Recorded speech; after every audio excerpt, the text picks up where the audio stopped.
This is a great crowd. Thank you so much for being here. Now we're officially starting. Okay, good. Well, good morning again to everybody.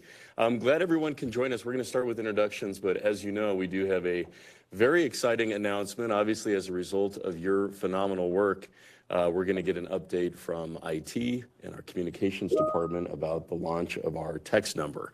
We're also going to talk a little bit about the reintegration update with Sergeant Brian Briggs. The point in time, as we always do, we'll have you guys do your executive committee member updates, both Douglas County Sheriff's Office. We'll talk about the Douglas County EDC breakfast. The HEART team will provide an update. We'll do some public comment, and that will be it. But then we'll do our Douglas County Has HEART Fund distribution. Sound good? We'll start with introductions. Mr. Hill.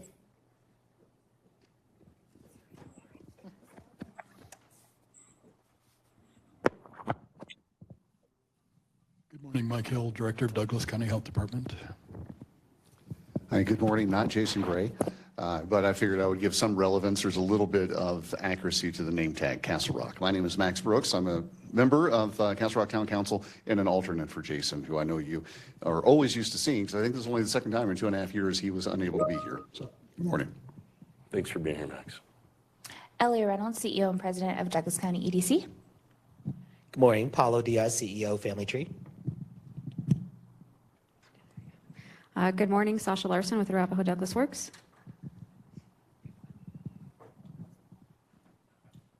Sergeant Brian Briggs, Douglas County Sheriff's Office, Jail Classifications. Son Castillo Jones, I oversee the JBBS and reintegration teams at the Sheriff's Office. Awesome. Mike Paulhemus, The Rock. Good to see you all. Good morning, I'm Maria Chano, Executive Director, Douglas County Housing Partnership. Good morning. My name is Stephanie Durrell. I'm going to be the new sergeant over our HEART and CRT teams with Douglas County. Adam Orman, Douglas County Sheriff's Office. Jeff Garcia, County Attorney. Ruby Richards, Director of the Department of Human Services. Great. Abe Layden, County Commissioner. Jennifer Eby, Douglas County staff, and I just have to stop and say I'm so proud of you all for using your microphone all the way around. We do have to do that. Just a reminder to make sure our people online can hear us. Thanks. Tiffany Marcito, HEART team. Dan Marlowe, Help and Hope Center. Kirsten Swanson, Douglas County Community Foundation.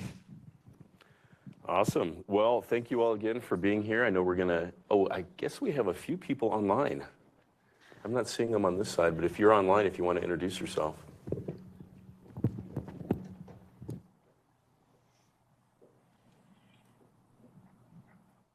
I don't see. Do we? Okay, maybe not, maybe not. Okay, so with that, we're going to go to our reintegration update. Who would like to kick us off? Well, thank you, Commissioner. I'm Brian Briggs with the Classifications Department. I'm going to speak, and Son Castillo is going to speak, and we're going to just give an update. We're going to talk first about the homeless population we have in the jail, kind of break that down, and then she's going to talk about how we're trying to help that issue when they are in jail. So we'll go ahead and move on to the first slide. Currently, right now, this is the mission for us, is to reduce recidivism for communities, in our communities, by giving people the skills and programs that they might need to help stay out of jail. This is not a cure-all, it is more of just the basics, and she'll talk about some of those programs in a little bit.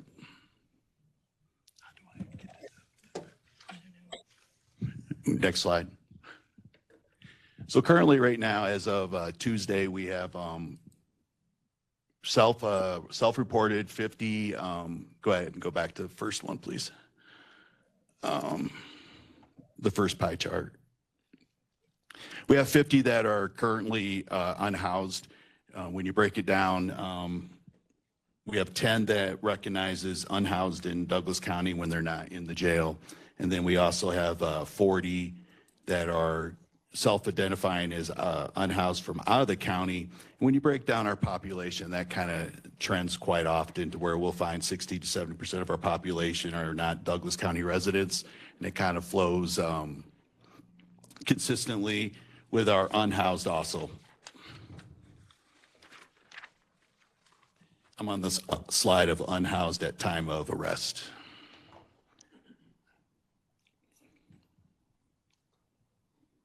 Slide 3. Slide 3. Okay. I don't even know who's changing these. Who changes these? Give me a minute, sorry. Okay.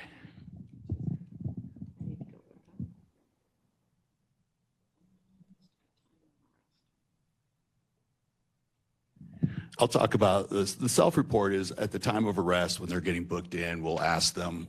We ask everybody that comes in, you know, where do you live? When they say they don't live, then we try to break it down. Now, some are more cooperative than others. So, but it's a pretty accurate because when they ask them, when they say, well, I'm a transient, where I'm unhoused, or I don't have a place, or I live in my car, or something like that, the deputies were the specialists usually will ask the follow-up questions.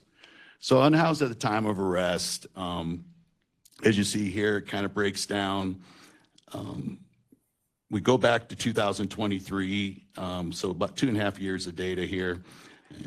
As you see, the unhoused, like I talked about with the regular population, tends to be quite a bit more for out-of-county residents or people than in-county residents. And the trend is pretty much staying the same 2025. The unknowns, that's just simply that they didn't want to elaborate further. The unhoused at time of arrest, I'm sorry, next slide.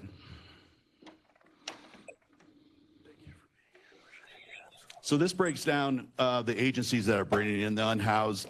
As you see, I mean, obviously with Douglas County being a little bit bigger with the land mass and Highlands Ranch, things like that. Douglas County, the sheriff's office, actually, we bring in quite a bit more of the unhoused, the rest at the time. And then you'll see the trend here, and I'll follow it up as we go with the next slide too, but you'll see Castle Rock, Lone Tree, and Douglas County, we tend to have more. And if you think about the reason why, it's the I-25 corridor. Everybody goes up and down the I-25 corridor. So, and you'll see Lone Tree in particular has quite a bit when it comes down to, and if you want to know the reason why on that one, that's pretty simple. And I booked these people in or talked to quite a few of them. They ride the light rail to the end of the line, they get off. And frankly, RTD doesn't let them back on. So then they just start walking around Lone Tree.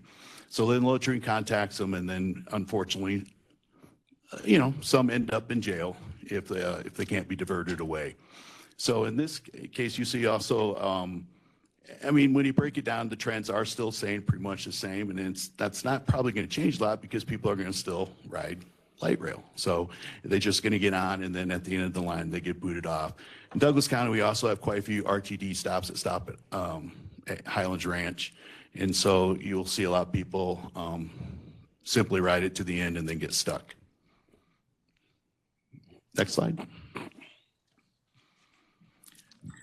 I added this one here because we talked about it when I was on CRT, and we started seeing this trend, and we needed the design for the heart and things like that. One of the things we did recognize, we used to call it kind of migration season. And if you look at the slide here, you'll see February, March tend to be busier. April, you got to understand Colorado weather. Sometimes it's really nice in February, so people start moving sooner. And then you'll see in the fall, they'll start moving. So simply put, it gets warmer. They start moving north towards resources. And then when it's colder, they'll start moving south. Well, again, because of the I-25 corridor, we're right in the middle of it. So obviously, if you're hitchhiking or catching rides and doing stuff like that up and down the I-25 corridor, you're going to stop and occasionally get contacted by police. And so that you'll see that, and we used to on CRT and stuff like that, really kind of focus on those exits and things like that on I-25 because you know they would be sitting there trying to hitch a ride, things like that. With the goal of just, you know, not trying to get them in jail, but to divert them up to resources or down to resources in the jurisdictions that have them. So, but it just coincides, and I'm sure if you talk to any patrol officer, probably Castle Rock or Lone Tree, they would agree that they see this trend that, you know, when it gets warmer or colder, the hopeless contacts tend to go up. So, next slide. So what we broke down was the average day stay for individuals that are homeless averaged around 30 days in jail. When you break that down, the numbers, that kind of gives you an idea of what the cost is to the taxpayer to house homeless people in our jail. Bring it up because obviously HART, CRT, those programs are meant to divert, truly non-criminal, if we can, away from the jail system, the court system, because that's just our cost to house them day to day. They tend to have, a lot of times, these individuals have medical issues, sometimes mental health issues, substance issues. So that cost is just based on the average stay. They actually probably cost a little bit more because we're going to do more medically with them, things like that. So this is just kind of a basic cost of just to house them if they were like any other inmate coming in. And so diversion is what we prefer, and that's why CRT, HART, and all these programs that, Sheriff Weekly and and all them have supported is we don't want them to come to jail. We would like to divert them away, get HART to get the resources or CRT to get them to the mental health. It just is better for them and better for us as a taxpayer and the agencies. Obviously, some have to come, and that's what we're for. But we definitely would like to see diversion away if we can. Hey, Brian, real quick. Sorry, just jump in. Is there a cost per person per day that you've calculated? Yeah, right now, I literally talked to my admin lieutenant yesterday, or Commander Simonich. We're in the process of getting that recalculated, but right now it stands at about $67 a day. And the average stay outside of contracts, because we contract with U.S. Marshals, stuff like that, for most people, it's about, if it was you and me that came into jail, we average about 20 days, and they average about 30 when we talk about the homeless. And that obviously comes down, they can't bond usually right away. And sometimes they do come with other warrants, so they have to wait for other jurisdictions to pick up, so that might be one of the reasons why they stay a little bit longer too. Yeah, so that's about 67, but we expect that new number to come in from finance to be a little bit higher, obviously, inflation and stuff, so.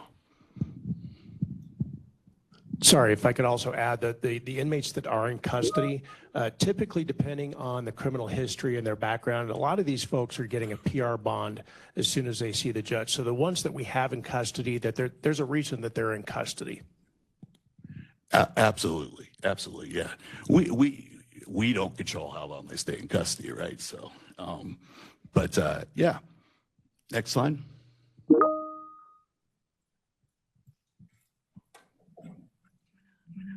And I'll turn it over to Son.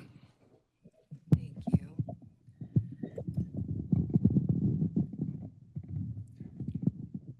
Thank you again for having us.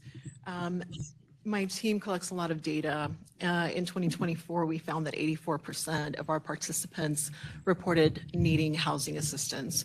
We did track a further breakdown, but 59% reported literal homelessness. Next slide. So in examining the risk factors affecting homelessness, we found that 80% had a substance use disorder, 61% a mental health diagnosis, 85% reported trauma, and 29% reported a traumatic brain injury. I want to, kind of on a side note about traumatic brain injury, a few years back, DU conducted a study in our jail, and they found that 60% of our inmate population actually has a traumatic brain injury. So you can see the disparity in these numbers.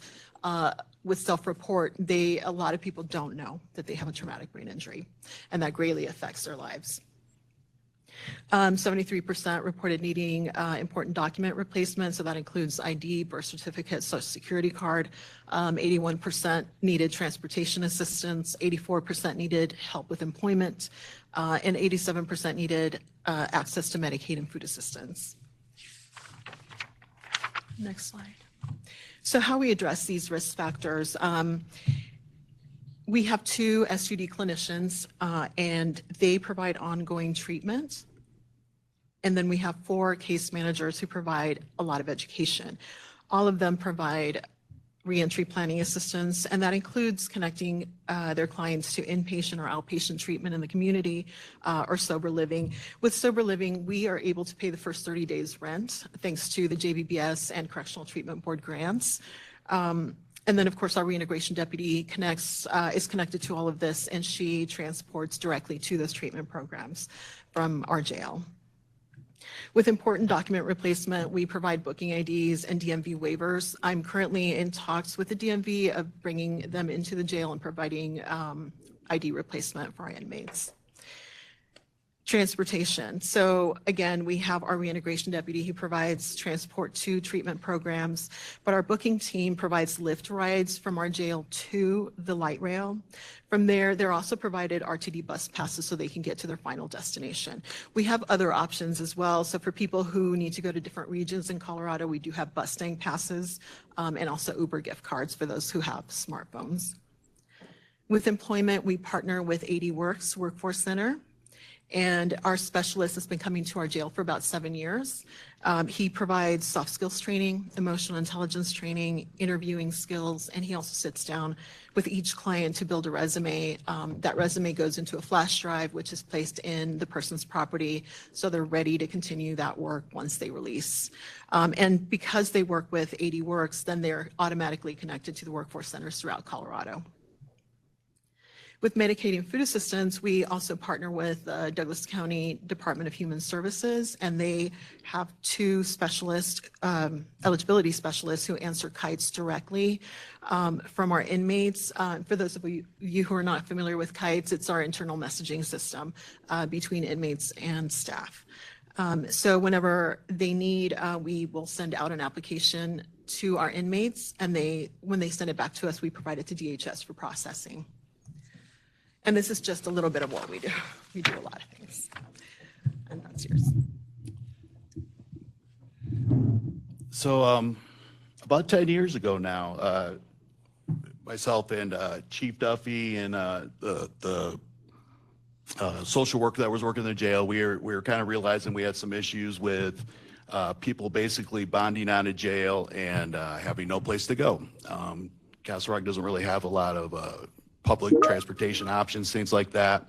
So the actual reintegration deputy originally came out of, we just didn't want people to have to walk out the front door and have no place to go. So we started doing rides from the jail, and then it kind of morphed into what it is. And this is what it is now. It's quite a huge part of our programming because we morphed into the lift rides. It was just, we got to be too many for one person. So we got a contract with Lyft. And you see, we provided 349 Lyft rides, and that's people that are stable, that are able to get into a civilian car and catch a ride up to wherever they need to go. So that's an awesome resource. As a booking supervisor, I could just get on Lyft and I can have a Lyft there in 10 minutes, and they're just waiting outside the front door, and they get in the car and go to where they need to go. And it's a great resource. It was, I think our former deputy Sanchez came up with that. It was a great idea because we just had too many rides for one person. The 87 transports to treatment, sober living. What we realized early on was Son and her group would do a great job of getting people connected to resources, and then their friend would pick them up and they would never make it to the resource. Or they would use on the way to the resource. And when you use on the way to the resource, sober living, whatever it was, they don't let you check into the resource. So what we said is we started working with the public defender's office, the DA and them, and said, look can we get written into the orders that basically you'll be transported by a deputy to the resource? And that's what we started doing. And guess what? All 87 people made it to those resources. So it's a ride. Most of the resources, if you guys know, sober living and most of that stuff's up in Aurora where Denver located, some in the Springs. So it was a big jump for then Sheriff Spurlock and for Sheriff Weekly and them to say, hey, I don't care if my deputies drive up there. We want to get these people to resources. And it's been a huge, huge success. I can tell you the success rates for people that make it a resource versus people that walked out the front door, way better. Okay, so it makes sense if you think about it. Everybody's nervous going back to a new location, so people get a little nervous and just divert. They don't do that when Deputy Duffy drops them off. So community visits. So this one, you'll see that explode when we do this next year. When we first started what we do, number one thing that we saw when people get out is, first place, Son and her group do an unbelievable job building rapport and getting to know these people, and they trust them. And so what we said is, let's do some case management. Let's follow up in the community after these people get out. So our reintegration deputy will literally take Son or her clinicians out to where these people are live. If you know the business at all, they talk about how you meet them where they're at. And so we literally meet them where they're at. I've driven to Guffey, Colorado, Greeley, Loveland, and other places with the clinician to follow up with clients. And they think it's amazing because you're willing to take the time out to come check on them. And they, for years afterwards, will call these clinicians and say, thank you, I'm slipping, can you help me, things like that. That's the kind of stuff her and her group are doing. And I cannot emphasize enough how important that face-to-face follow-up is once you leave the jail. You literally are having an officer drive a clinician up to wherever you're at to say, hey, are you doing okay? And in that moment, and that's what we try to do, in that moment, we're not trying to be law enforcement. We're there for protection. We're going into areas that maybe aren't the greatest sometimes, but they understand that you care at that point, and it's not just a law enforcement thing. And it puts a lot, I can't tell you being in sobriety courts, things like that, how much just putting that face-to-face of law enforcement, it's not here to bust me this time, they're here to see if I'm okay. And then the clinicians do their magic, and it's a pretty awesome thing to be a part of. Transports for the problem-solving courts, same kind of concept as the transports to sober living, but we will step out if somebody cannot make an appointment. I've taken people to the Social Security office to help them get their Social Security stuff, and you sit there and you go, well, why is a police officer doing that? Because if they don't have that stuff, they're more likely to go out and get your ID because they don't have ID anymore, all right? So we're trying to prevent crime by getting them the resources they need. And so it's kind of that broken window theory of law enforcement. You got to kind of get ahead of it. So we do work with sobriety, recovery, wellness, and veterans courts. If you don't know anything about those courts, please learn about them. They do amazing work. They divert so many people away from prison. It's an amazing program. But 222 transports just out of those courts for our reintegration deputy. I don't want you to think our reintegration deputy is just a expensive taxi. They are not. They do so much more. They attend all these courts. They're part of the problem-solving matrix. They also are out and meeting inmates in the jail. We're going to partner with Heart here shortly, and anybody that recognizes as unhoused or homeless in Douglas County, we're going to have Heart come into the jail, and our reintegration deputy will vet all that, so we're not wasting Heart's time to make sure who they are, what they are, and who they say they are. And then they also do interviews for the problem-solving courts. They also work with work release to help get people connected to jobs. We've partnered with some businesses in this area to help get some of these people jobs.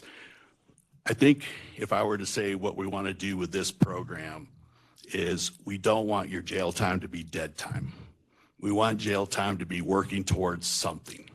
And a lot of these inmates who want to do this will dive in and do amazing work. So if they could be sober, clear-headed, and they have plenty of time on their hands, they usually will do a lot of this programming. So it's pretty cool. And then I think the next slide, if we switch it around, but coming in calendar year next year, we're going to have a mental health competency court coming to Douglas County through the 23rd Judicial. It's going to be huge. If you know anything about mental health in the process, Colorado does not do mental health very well. We, quite frankly, somebody that has a mental health illness, and it ties into the homeless on some occasions to this, they'll wait 6 to 9 months to get to Pueblo, to the hospital to get evaluated. And they cannot proceed in their criminal hearings and stuff until they get to Pueblo and get restored, things like that. So that adds to it. So by having that competency court that I believe DA Brockler and them are bringing in, it's going to cut that time probably in half, which is huge. And anytime in government you can cut anything in half, it's a good time. So I'll finish my story. My last story will be about, we had a guy, his first name started with a T, so for the lack of convenience, for convenience, I'll call him Mr. T. He went to leave jail last week, homeless individual unhoused from out of the county. We had set up, he was a little more unstable, so we weren't going to do a lift ride. We'd set up, we were giving him transports like that, and essentially he did not want to leave. That is the thing. They do sometimes like 3 hots and a cot. He was going to fight us to leave. But long story short, he did walk out our front door, and my buddy Sergeant Torrance for Castle Rock probably not excited about that, but there's times we just can't get these people the help they want because they don't want it. And I just understand that if you see them out there, contact law enforcement. We'll send our CRT and our hearts out there and do it. But we try our hardest to give these people a ride to the resources they have. And the next day I saw Mr. TB bopping across the road in front of me at Meadows heading towards, Promenade. And I thought, man, he's going to get contacted. And I took that personal, like, man, we failed. We couldn't get him to where he wanted to go. But understand we're trying out there our best. We try to get people the resources they need. And Sana and her group just do amazing stuff. And I'll let her finish up with her story. And so I wanted to share a JBBS success story, primarily because the impact that our programs have on our clients, we can't state. You have to hear it personally from them. We happen to have this voicemail that I'm going to play for you. But some background on this one, this client participated in ongoing treatment last year with our SUD clinicians. They worked on a release plan prior to court. He was accepted into Hazelbrook Sober Living. However, once he went to court, he was sentenced to DOC for 1 year. He ended up serving 7 months. And when he released, he went directly to Hazelbrook, which is unheard of, especially after 7 months. So he contacted our clinician after he arrived and said, hey, can you still pay for the first 30 days rent for me? And with the 7 months having passed, we weren't sure that the grant could cover that. Did a little bit of advocating with the grant manager, and she agreed that this is the kind of behavior we want to see for people in recovery. So with that said, the voicemail is after he realizes that the first 30 days have been paid. So if you can play that for me. I just checked my online ledger for Hazelbrook, and I was blown away, honestly. I can't thank you enough for that. That just like completely is like breathe life back into what I'm doing here. So yeah, I just want to say thank you very much. That is honestly the nicest, coolest thing anybody's done for me in a long time. So I really appreciate it. If you need to, get back to me at this number.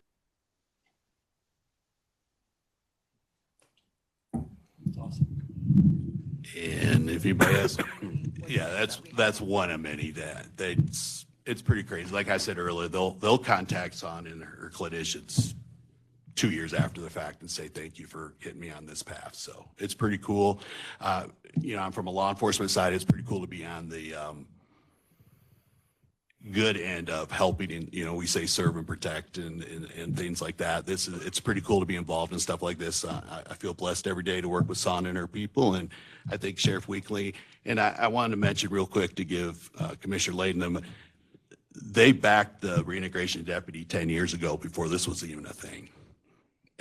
They stepped up and said, all right, this sounds like a good idea. We can help our clients. So I can't thank the Board of County Commissioners, and Commissioner Layden's did rides with me on CRT and stuff. And so thank you for that. Thank you to this group.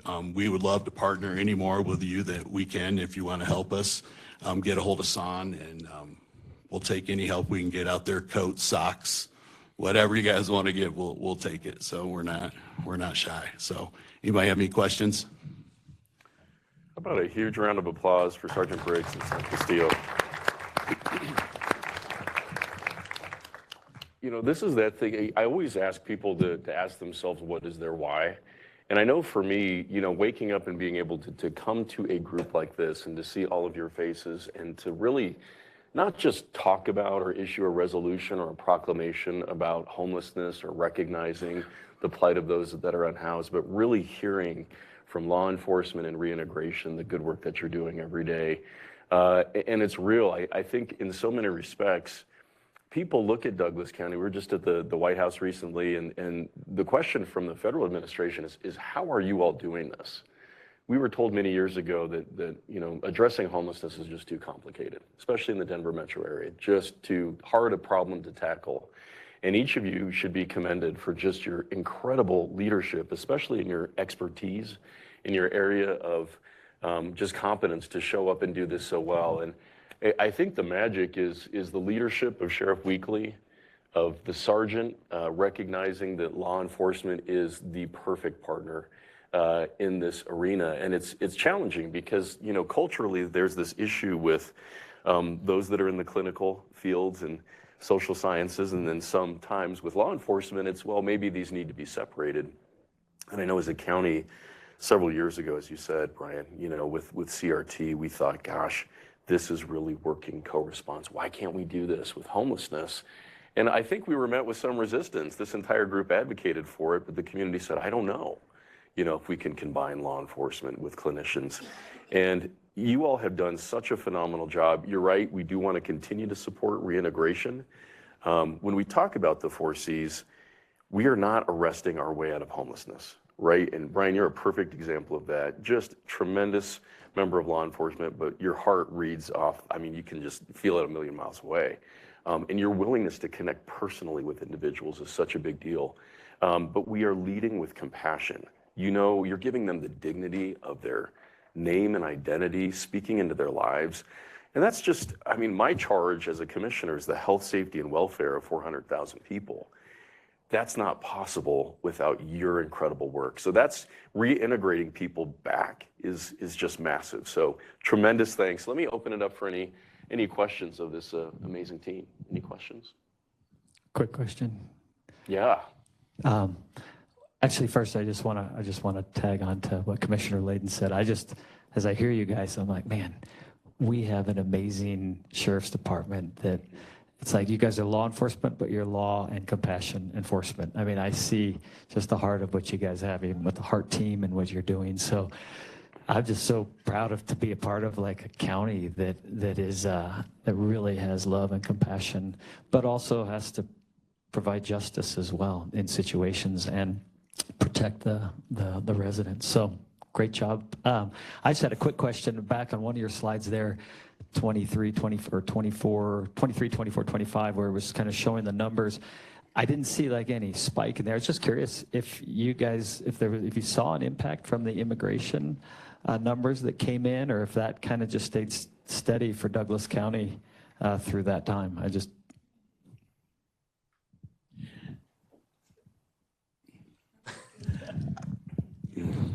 I would say that I wouldn't say homeless has been a ton. I would say the most of the people that I've interviewed and talked to, I would not see an immigration component to that. As a classification sergeant who sees the numbers every day and know who's in our jail, I have seen a component from being arrested standpoint of immigration. But I cannot say that I have seen in the numbers more homeless due to immigration in Douglas County. And I really go back to RTD, not their bad, I'm not bad mouthing RTD, but people get on RTD and end up in Douglas County. And I think if any end of the line agency will tell you that that is a contributing factor. I get on, I'm not paying attention, I pass out, I wake up, I'm there. And so I would say anybody that could be in inner city Denver that can get on RTD could be in our jurisdiction. But I cannot see a homeless connection in my area to immigration. That's great. Other questions? I'm really glad that Rep, thank you for being here and for representing Mayor Gray.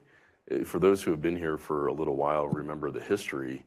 Mayor Gray approached this group and the commissioners and said, one of the challenges in Castle Rock is with homelessness is you have people just literally walking right out of the jail. And these folks have been doing a great job forever, but the request was, can we do more with reintegration, transportation and personnel to make sure that transition to self-reliance could actually occur in a more significant way. And so he was a big part of that ask, and I know we're continuing to support that. Let me ask you all, what can we continue to do for you to support you? Or what can we do better?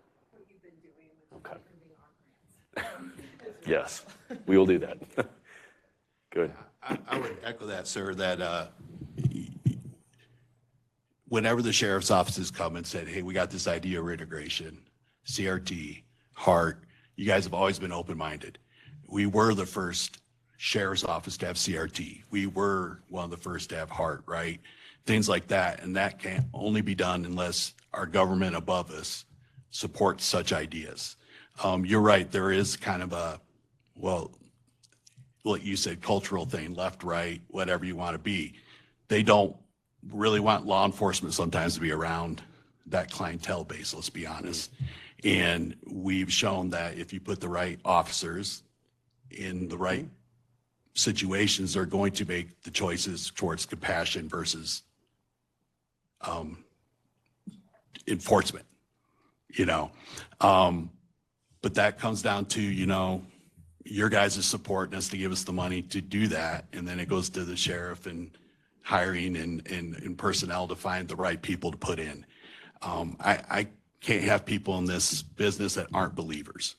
I need people to be believers. If you come into, I tell this to anybody coming into CRT, that if you believe that everybody should just go to jail and throw the key away, then I can't use you in these positions. You're probably a heck of a DUI officer, but you're probably not a CRT or a HART kind of person. We need to look outside the box for the reasons why they're in this spot. And unfortunately, in my spot in the jail now, we get to see this, and Son and them get to do that. They can break down the why, you know, for lack of a better term. There's a captive audience there to listen, and then they'll talk to us. And it's pretty cool because you get people away from the substance abuse, the bad influences. We're probably not a whole lot different than you and me. Mm-hmm. And that's really what you get when you break it down. Yeah. We all start in different places, but it doesn't mean we all have to end in that place, right? So I appreciate all your guys' support. Sheriff Weekly, he checks in, says what you guys need. I appreciate you. I appreciate our chief. Every time we get a new chief, they're like, you know, what's this about? And then you sell it to them and they're like, let's do it. Great. And so I appreciate all the support. The community is amazing. This community is amazing. And anybody out there, you know, you guys, if I were to say tomorrow we need 100 coats, we'd probably get 300 coats. I wouldn't have a place to store it, but we would take them. If I said we needed bikes, at one point we asked for bikes so people could, because most of the people at work, do work release are there for DUI, so they can't drive. But they can bike to their job if it's in Castle Rock and stuff like that. So everything we do here, like with Mayor Gray and stuff like that, it's all connected, right? We need businesses in Castle Rock, so I could, not just my case, but everybody needs a place to be able to get to work. So if Castle Rock does good, gets us businesses, then I have places for people to work, you know? So it's all a big circle. So I appreciate all you guys do. I'm excited to be part of this. And if you guys think you want to help or partner, please get a hold of San. Her stuff's up there. But I appreciate everything you guys done for us, and you guys are amazing, and this community is amazing. That's why I live here, you know, so. Well, we love that. And it's fiscally conservative here, and our taxpayers do not want to spend money on things that don't make sense. But when it comes to public safety, by and large, our citizens are absolutely, whether it's Helitac or HART. And you know, you step outside. I recently, you know, spoke at the Douglas County EDC, and the business community is starting to link that connection between, well, why is Douglas County so rich? Well, it's because we invest in public safety, and when you are perceived to be and are actually safe, shocker, people want to live here and businesses want to locate here. And so, I mean, how do we get money? Property taxes. Your property values go up. We then have the resources to pay for more public safety. So it's really a beautiful model. Ellie, I don't know if you want to add anything to that, but it's, yeah. But it's really quite wonderful. I want to also echo, you know, we're vice chair of the Metro Area County Commissioners, we're in the Denver metro area. When I show up there, I'm often asking for a replication of this model. And I'm not going to throw any other county under the bus, but one thing I have heard is, oh, well, we have co-response. We have 2 clinicians that go out and talk. I'm like, well, that is not true co-response. You have got to integrate law enforcement into this component. And Sheriff Weekly said many years ago, for the very basic reason, if you have a clinician going out at 10 p.m. at night in a dark alleyway, you want to have law enforcement there just to, if you care about social workers, people doing this work, at the very least protect them. And so I think, you know, it's starting to make more sense. We're getting more of those state grants. So just keep up the great work. Really good discussion. Anything else on this? Okay, well, thanks everybody. Thanks again, you guys. With that, we're going to move on to our point in time with Tiffany.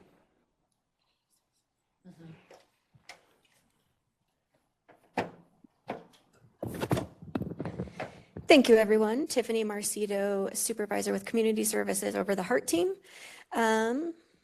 Next slide, please. So we will be completing our summer point in time count on the night of July 28th. So just here in a couple weeks. And I wanted to provide you just with a little bit of historical results. The winter point in time is required by HUD, but Douglas County, as Commissioner Layden says, we don't wait to be great. So we want to see what the impact the summer months has with the unhoused community. So we like to see those trends in the winter months and the summer months. So as you can see, the trends from when we first started our program in 2022 is trending down from the winter 25 of this year. So we can't wait to see what our results are this year. So ahead of the PINT count, we do a lot of planning. So we will have 5 HEART teams out in the community on that Monday evening into Tuesday. And we will target areas where we have the most calls. This heat map will show you where we receive the most calls and where our outcomes are. So as you can see, the Highlands Ranch area, Lone Tree, Parker, and then down to Castle Rock. This heat map is consistent when we first started logging where our calls were coming from. It's like a T in Douglas County, all across county line, and then down 25 corridor. So we'll be checking parking lots, outdoor spaces, intersections, transit centers, and also relying on our community partners to kind of let us know if any individuals who are unhoused visit their establishments. And then we'll get a survey from them as well. And then our team will be at the Strive to Thrive event on July 29th, where they will distribute backpacks to the kids who are in Douglas County ahead of the school year. I also want to note that we have multiple partners that are going to help us with the point in time. So we have the All Health Path team. We have RTDs that are going to join us, both law enforcement and their RTD social worker. And we also have Douglas County staff that's going to be helping us and our local law enforcement partners from the different municipalities. So just thank you all for wanting to help the team. And we were able to get a few drones up this summer and just wanting to fly them over the open spaces and those areas where it's a little hard to get to on foot. So here's a picture of just north of Surrey Ridge where we've seen encampments in the past. And then the next slide. It's okay. Just go. The next slide are just a couple stills that were taken from the drone. The first one is right south of the Schwager Ranch property, and then into the bluffs and over by Cabela's as well. So we're planning to get a few more up, thanks to the Sheriff's Office, just to help us get to those open spaces so we can make sure that we contact anybody who's unhoused in there. And then the reason that we do our point in time is we want to make sure that we have that quality data. We want to make sure that we know everybody by name who is unhoused in Douglas County. And We have our internal by name list, but we want to compare that to make sure that that data is quality. And we're making sure that we're decreasing the inflow, increasing shelter options if there is an increase in the unhoused community in Douglas, that we have housing solutions and these individuals do get connected to resources. So it's great to analyze what's going on in the community at a single night in time. So any questions about the point in time? Questions? You know, going back to the drones, I think that's so important. I'm always thinking about, some of the other initiatives I'm a part of, but for wildfire mitigation, if you identify an encampment where they have a propane tank in the middle of open space, that is massive. We are doing a lot more with artificial intelligence to identify fires as they pop up, and that's been really successful, but I think the drones are going to be very helpful. Have you encountered anything in open space? Have you uncovered anything with the drones yet? Not yet. We found an old. And that's good news. Yes. Ahead of the winter point in time, we had an old camp that we found that was cleaned up, but nothing fresh. They also put on the, I don't know what it's called. It's like the heat detection, so they can detect like bodily heat if somebody's like in that camp. Oh, really? So they turn that on. When the drones detect heat? Yes. Oh, wow. Okay. And Sheriff. I am not an IT person. That's amazing. Typically, it helps us find bad guys in the middle of the night, but we can use it for this. That's great. I did not know that. Okay. Yeah. Thank you. Other questions on point in time? All right. Well, Tiffany, wonderful job with that. With that, we're going to move to our executive committee member updates. We always really want to make sure we're hearing from each of you, especially in your fields of expertise. I know Sheriff's Office and Ellie have a couple of updates for us. Maybe we can start with you guys.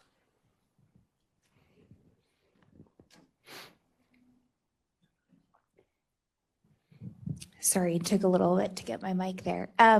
So we had our annual EDC breakfast, and we were very thankful to have kind of the combination of event. Really the theme for the event was public safety, and how that is really driving businesses. Commissioner Layden talked about that earlier.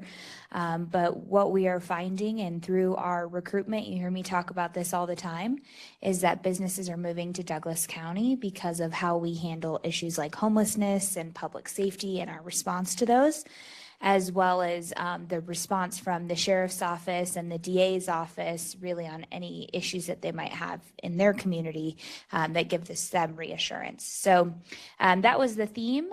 Also, we were able to have the HEART team there, and we were able to hear from Tiffany and really be able to talk about, like we talk about the 3 C's and how it led into us first talking about the HEART initiative, what that means for the business community. We also, Tiffany, I see you have the flyers. We debuted some new marketing materials for the business community. We've talked about these, the new QR code, and asked for the business community should take those with, whether it's putting in their break room or their front rooms or even their front windows as resources. So we debuted that as well, had an update from the HEART team, and then also we're able to kind of have the juxtaposition of, the sheriff and the DA coming in saying, don't commit crimes here. So, which we always appreciate. So I think it was both the what do you call it, the carrot and the stick, or the hammer and the something like that. But ultimately, I think it showed the business community that they have resources to public safety, whatever the case may be. So that's our update on our EDC breakfast. We also heard from all 3 commissioners, and we had over 150 people, I think 50 to 70, somewhere in between there, people, and we were sold out, and it was a really well-attended event. So we're just thankful for the support and for the HEART team presenting as well. Thank you so much, Ellie. Appreciate that. It was a beautiful event. Cherokee Ranch and Castle, if you have not been to that facility, it is truly a jewel in our community. We had a perfect, gorgeous day overlooking the entire, it was awesome. Sheriff. One of the big challenges as the sheriff is to ensure that I have the right people in the right places, whether that be JBBS or another part of the organization. The Douglas County Sheriff's Office is a massive operation, and again, it's critical putting the right people in the right places. And so I think that I have done that. And we have moved Commander Adam Mormon and Sergeant Stephanie Durrell into new positions, and I'll turn it over to Commander Mormon maybe to talk a little bit more about himself, Sergeant Durrell, and maybe what your role is going to be.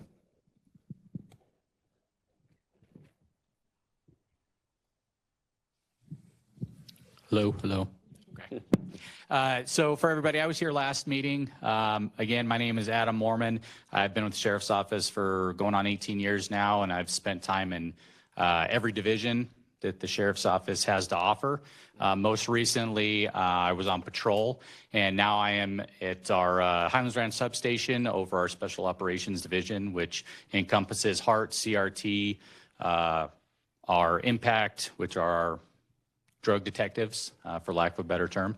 And I'm super excited to be here.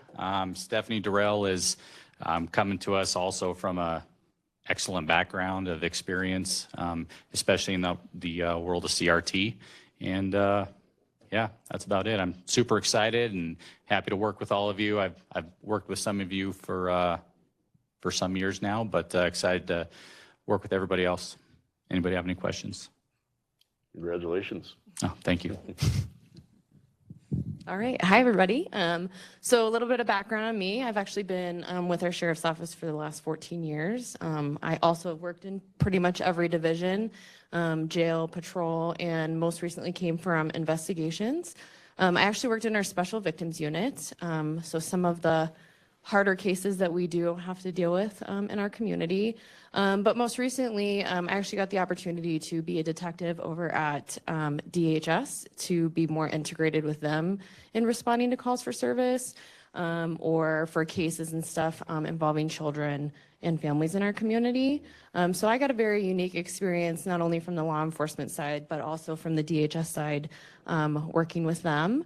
And also with my time here at the Sheriff's Office, I actually run our crisis intervention team program where we train law enforcement across the state, and I've been doing that for the last 11 years. So I'm very excited. Sheriff Weekly gave me this opportunity to oversee our CRT and HART team, and I know I was connected with them a lot as well, being over at the DHS building. So thank you.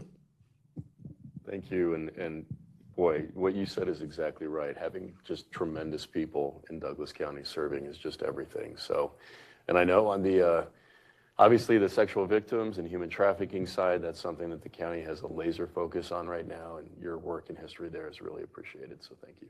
Thank you so much. Yeah. Any other executive committee member updates? Yeah. 80 Works. We love 80 Works.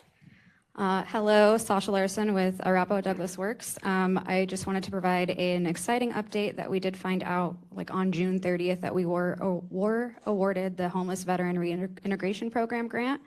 So we are excited for that. So thank you all for those of you that I pestered for letters of support for providing those, because it obviously paid off. So more information to come on that as we partner and roll out that program. We also had, the state had applied, Colorado Department of Labor and Employment had applied for the Pathway Home 6 grant, which was a reentry grant that we had previously had an iteration of. Unfortunately, we did not receive that grant. It was highly competitive this year. But again, thank you to Son and everyone else who provided those letters of support. We will continue to provide those services and expand those services, and it sounds like the state will continue to apply for that grant as long as those funding announcements are coming out. Our business services team this morning is presenting at the Parker Chamber Symposium on hiring and retention. And then they also wanted me to remind everybody that they do have an open round of CEED funds for businesses to apply to if they wanted to do some additional training or upskill their employees. And then lastly, Sasha Easton, who wasn't able to make it this morning, our director, she was invited to present at this month's EDC luncheon on our programs and services. Well, huge congratulations. That is a really big deal. How about a round of applause on that grant award? I really believe in that so much, and I know several years ago we asked for maybe a greater footprint in Douglas County from Arapahoe Douglas Works, and you showed up, showed out in force, and you know we always say the best form of welfare is a job, right? Government can never supplant what it means for one person to be able to get their own paycheck. So huge. Thank you so much for that. Any other? Yeah, Representative. Thank you, Commissioner. I appreciate it. And just to clear up any confusion just by the Commissioner addressing me as representative, I am here to sub in for Mayor Gray. I am a member of Castle Rock Town Council. The Castle Rock Charter is a little bit unique in that it does not preclude somebody like me from being able to hold another elected position, which I do in the State House. So I'm a state representative for House District 45. That's Castle Rock, Pradera, and South Pinery as well. I believe that Pastor Paul Humus and I will have a very similar update. We've been able to come to some agreement since the last meeting. You know, there was a little bit of a kerfuffle there for a bit while we had to work out some differences about how we're going to be able to proceed.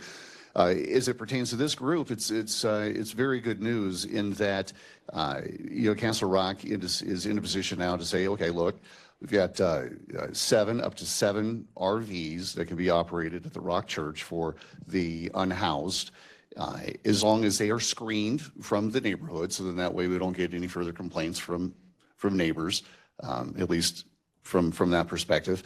The piece of this that still, I believe, has been unfair, really, to the Rock Church, is that at some point there was a narrative that had pervaded public opinion that this was for, like, let's say, folks that are transitioning from the jail that are career unhoused. This is a place for them to be able to go, and that's not the case. This is emergency temporary housing, right? To be able to solve unhoused need in Castle Rock or in Douglas County.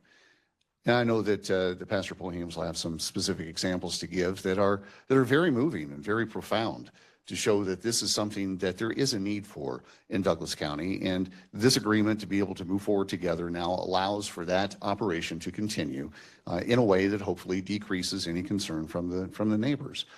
So very happy that Pastor Paul Humus gets to amplify his message of compassion, because certainly I've toured the facility up there, and I know where his heart is, and I understand what he's trying to offer, and I do believe that him being able to team back up with the Heart team, which I imagine you'll be able to do if you haven't been already, that's going to be another great local resource for the Heart team. So thank you so much.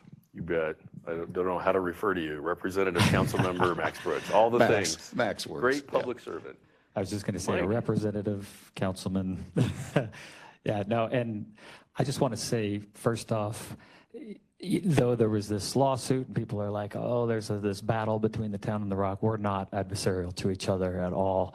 We so appreciate the work that they're doing. I know Councilman Representative Brooks and we want to work. We always want to work together. That's the intent, just as we do with the county. With the Heart team, our intent is to just be a partner in everything we do. And so I know sometimes perception goes, oh, what's happening here? But I just want to read this last part. Actually, there was a joint statement that we had together, and it just says the town and the Rock now wish to inform the public that they have reached an agreement. And this settles the issues regarding the future use of the Rock's property to provide temporary housing to those in need. And then it goes on to say the town acknowledges that the Rock's invaluable service to Castle Rock community through its longstanding efforts to provide support to those members of the community most in need. And the Rock acknowledges its responsibility as a good neighbor and looks forward to working in partnership with the town while providing those services. And so this is that partnership that we have together.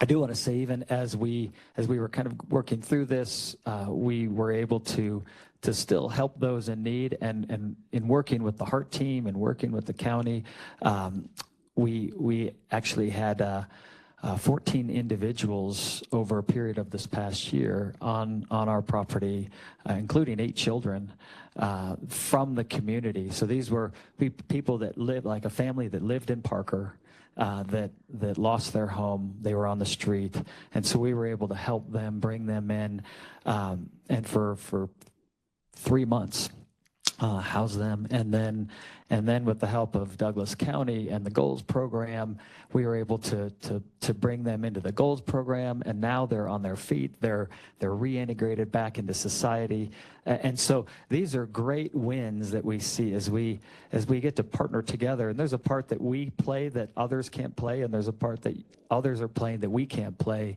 and this is where we see this collaboration, just like this meeting right here, to actually improve our community and make it a safer place and a better place as we're bringing, and specifically for us, as now we have the ability to house 7 different families. The hope is that we don't have to do that, but we're willing to take those in the county. I think we're the only place, the only temporary housing in Douglas County, and so we're able to take them in and get them on their feet. And I want to say, let me just, for the public that may have this concern, we aren't working with those individuals that aren't wanting to do things for themselves. We actually want those that come in to work harder than we're working to get back on their feet. And so if there's any drugs, any alcohol, anything like that involved, they are not allowed on the property. We're looking for those that, these are families, they're single moms, maybe with a child, that were able to get back on their feet. And so we had a family, there was a family of 10. We've had 2 other individuals. Right now, just over the past year, we've had 11 now that are back on their feet. And the 12th are actually working with Douglas County Housing right now, and within probably the next 30 days, we will have housing for her. She's a single mom, and she will be back on her feet as well. And then, as of today, we're bringing another person in who's an elderly lady who has this sweet little dog. Normally, we don't allow dogs, but this dog is awesome. If you, I was like, how can I not let this dog on the property? And so we're going to bring bring her in. She is so excited. She was just crying yesterday.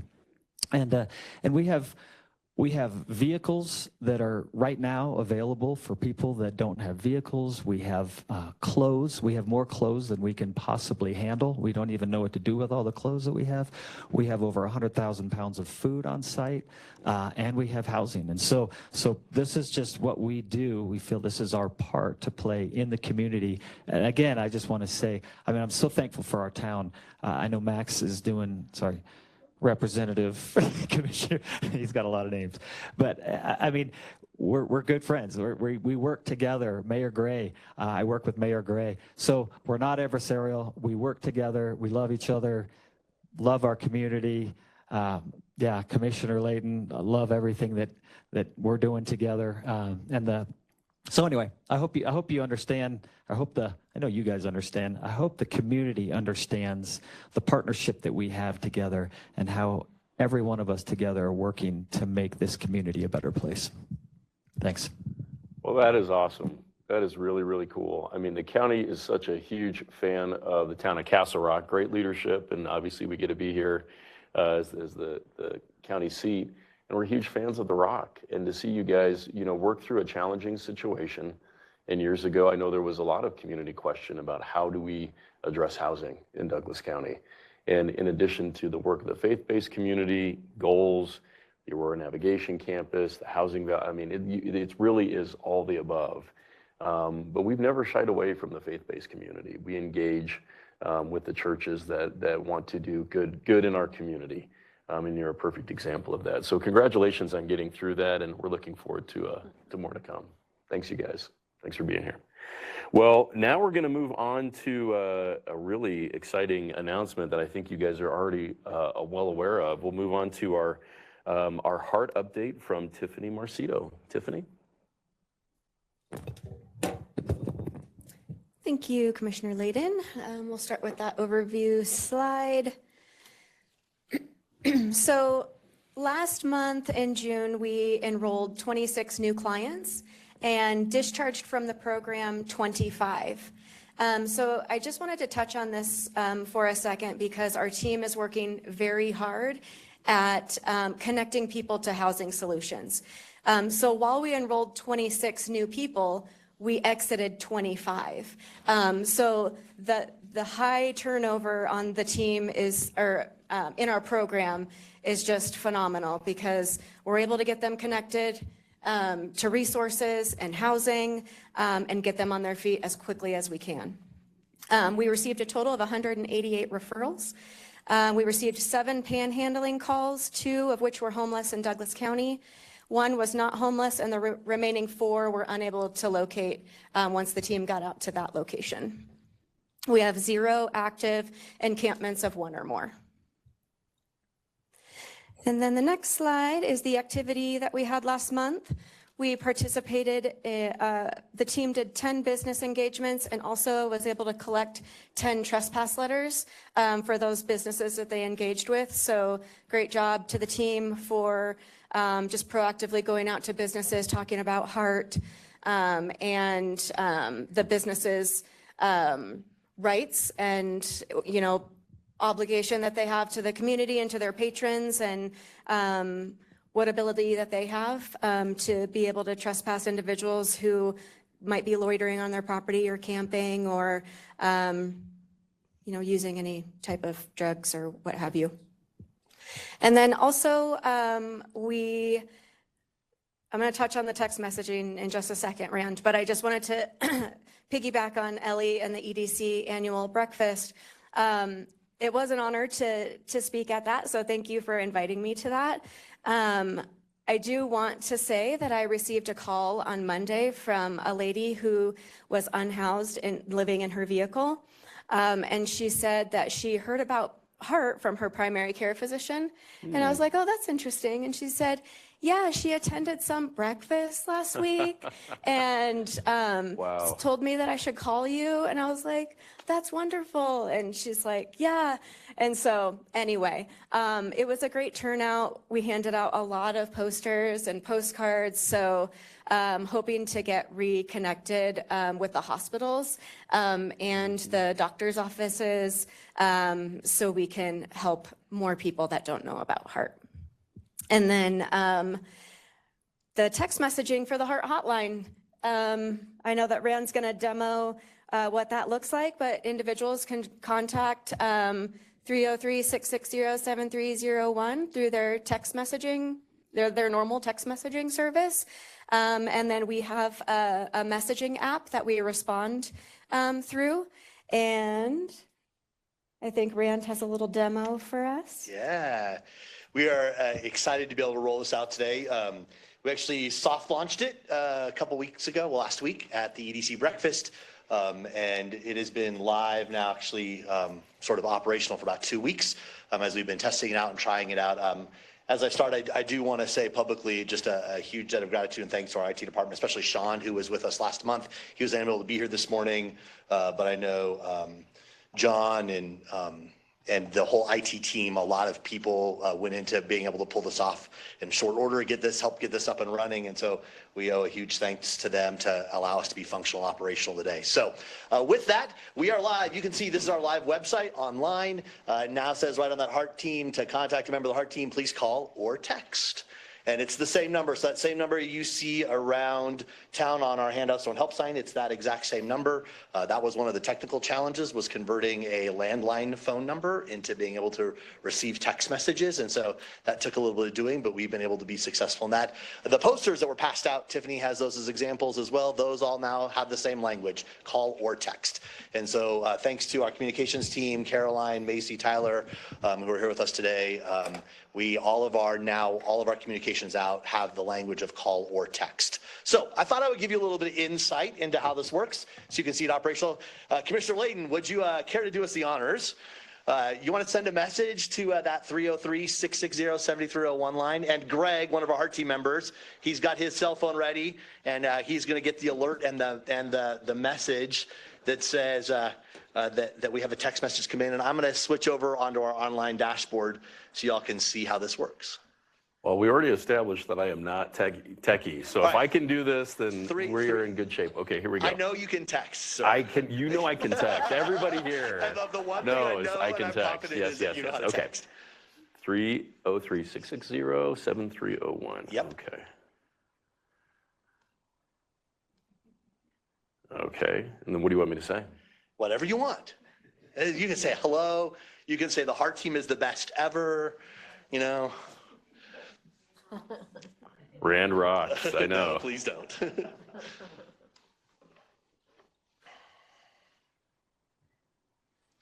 And you can see that message just came through. So almost in near real time, as soon as Commissioner Layden made that text message, we'll get an automatic response. So we're required through the Federal Communications Act to notify folks that, text message rates apply and that they have the opportunity to stop. Now you can see Greg already on it.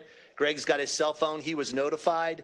And so Greg claimed this message. That means of all of our navigators, Greg is the one that said, I'm going to take this one and respond to it. That way we're not duplicating effort. We know which navigator's been assigned or taken that call. If nobody does assign it, nobody does claim it, Tiffany, as the supervisor, can go in and then assign it to somebody and say, please take it. And then Greg's going to shoot you a message right back.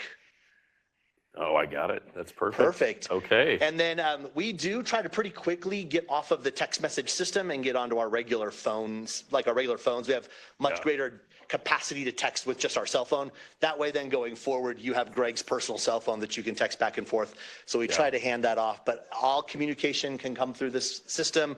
We can monitor it. We can pull data to look at how many text messages we get, our average time of response, all those things. And so we are super happy with the system, really excited about the potential it brings. We'll be working with our communications team to bring the public up to speed with this over the course of the next month or so, using various media outlets, various newsletters to let everyone know. But again, all of our print, all of our online assets are already reflective of this new service. So again, thank you to IT and our friends in IT who helped make this a reality. And I guess I should say, Jeff, your team as well, making sure that we're following the laws on all this. We had quite a lift to ensure that our policies around text messaging met the federal laws. The providers required us to demonstrate that in order to make some of these moves happen. And so it was a team effort by a number of county staff to get this going, and very appreciative of everybody's help and efforts. But we are now live and we have text messaging.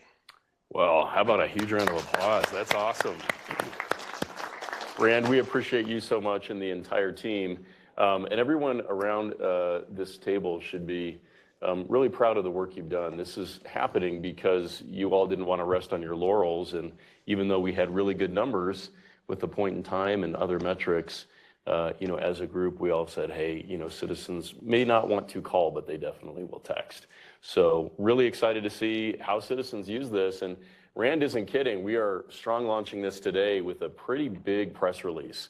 So please stick around. I know Drew's going to take a big photo. We'll probably have the text capability up on the screen.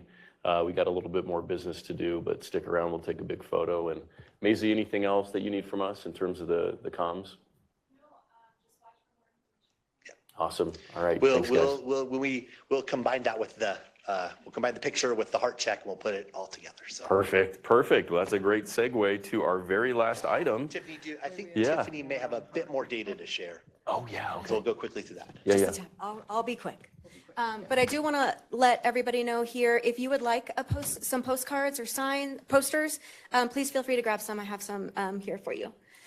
So our June by name list data, thanks to Dante, who's here today. He's been monitoring that. We have a total of 55 who are unhoused in our community. 25 are sheltered through a variety of programs, goals, DC Cares, motel vouchers from nonprofits. So we have 5 singles who are sheltered, 7 households totaling 20 people. 23 are sleeping in their vehicles, 1 of which is a vet, 19 are singles, and 1 family of 3. The child is an older teenager, just so you all are aware of that. There are no small children in their vehicles. 7 people are currently sleeping outside. All of them are singles. I do know that is a little higher than what we've had in the past, but 5 of those are individuals that are kind of refusing services, a little disconnected. Our law enforcement municipalities are on it and just trying to continue to contact these individuals, motivate them to take the next step. Sometimes it can be very difficult. And then those 2 new people who are sleeping outside, currently trying to get them to Grand Junction per their request. So definitely working at trying to keep that number low. The next slide just shows, it's okay. The next slide just kind of shows month over month and then comparing it to our summer point in time of last year and winter of this year, the number of people who are sleeping outside. Like I said, it's 1 higher than our winter and summer. So definitely trying to get those folks to where they need to go. And then, sorry, I have it on my computer too. So this is just kind of showing you the HEART enrollments over the last 13 months, comparing it to last June to this June, and then the 21 that we enrolled newly last month in May. And then the next one is households receiving 1 or more service. We had 48 households that we assisted last month with providing resources to, compared to 45 in May and then 27 last June. And then here are the services that we provided for our clients over the course of 13 months. So 150 different types of services were provided by our team to individuals in need. So that is huge. And then the next are where our calls are coming from. So we have 35% in Highlands Ranch, 12 in Lone Tree, 2% in Inglewood, 27% in Castle Rock, 3% in Castle Pines, and 21% in Parker. And then our exit outcomes. So we had 40% discharged to temporary housing, 8% discharged to permanent housing, 8% to an emergency shelter if they're choosing, 16% wanted to remain homeless, but they are out of county, and then 28% were closed due to no contact and multiple efforts by the team to try to contact the individuals. So the next one is a success story, which is Greg's, and I think he was going to speak on that when it was their turn. Yes, I had an individual that I helped over the past 5 months. A lot of health issues, mental health and physical health, severe. With faith-based communities and other nonprofits here in the area, Douglas County, that I was able to house her at an assisted living facility so she can get the proper surgeries. The doctors would not do any surgeries on her until she was housed. And she had I think it was about 3 of them. And now she's just starting her first surgery here in July, and she's in a safe place with her dog and assisted living in Aurora. So with the help of the community, it does take a village a lot of the times, and at times it is frustrating. At times it doesn't always work out as quick as we want it, but as long as we stay steadfast, it works out because we're all here together making it happen together. So that's my success story. Awesome. How about a round of applause for Greg and our team? That's great. You know, one comment on that too, I mean, we always go back to the 4 C's, so I don't like seeing that number go up to 7. And I hear the comment about refusal of services, and I know the sheriff has a perspective on this as well. You have 2 options because legally there is no camping in Douglas County. So the question is, if you are interested in services and getting housing, food, shelter, we want to compassionately provide that. But in the meantime, we don't have a policy here where it is legal to camp outside. So they really need to be asked to move along or to accept an alternative that we can compassionately provide to folks. So I don't know, Sheriff, what would you add to that? No, I think you said it very well. We want to do everything we can. At Douglas County Sheriff's Office and our community, we are a no-nonsense crime-fighting organization. No question about that. But the fact of the matter is we want to avoid having to make arrests and to enforce, our ordinance. We want to connect these folks with services, and your story was just very powerful on what our objective is. And we do want to help these folks get on their feet. It does not benefit us, does not benefit our community, just to do enforcement. And so we're going to do everything that we can to help these folks, get them on their feet, connect them with services, and have them go about their lives. Yeah. And again, that goes to our responsibility is to the taxpaying citizens, all citizens of Douglas County, but particularly those that, are trying to live, work, and raise families here. And the charge that we've been given by those citizens is address this. We can't locate businesses here and citizens if, we have underpasses filled with encampments.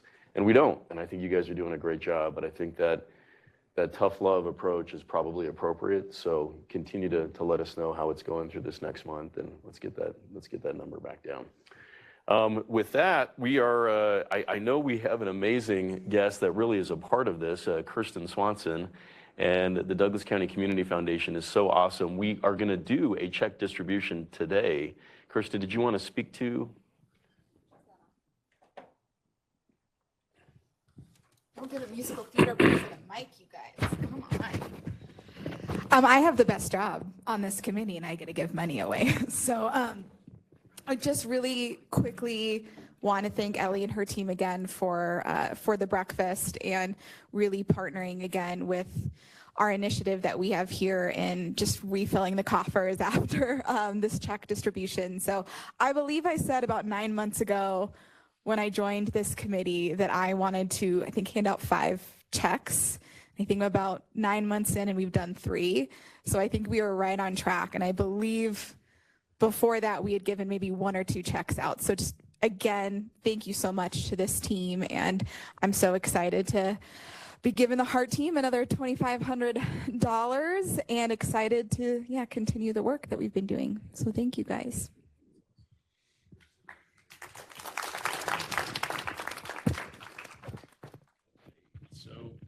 With that, we are going to take a photo with our new text line. Before we do that, I did want to just check and see if there's any public comment, either in person or online. Any public comment? Okay, I'm not seeing anyone online. Anybody online? Okay, with that, I think we'll take direction from Drew and Maisie from Comms and get this photo taken. Thanks, everybody.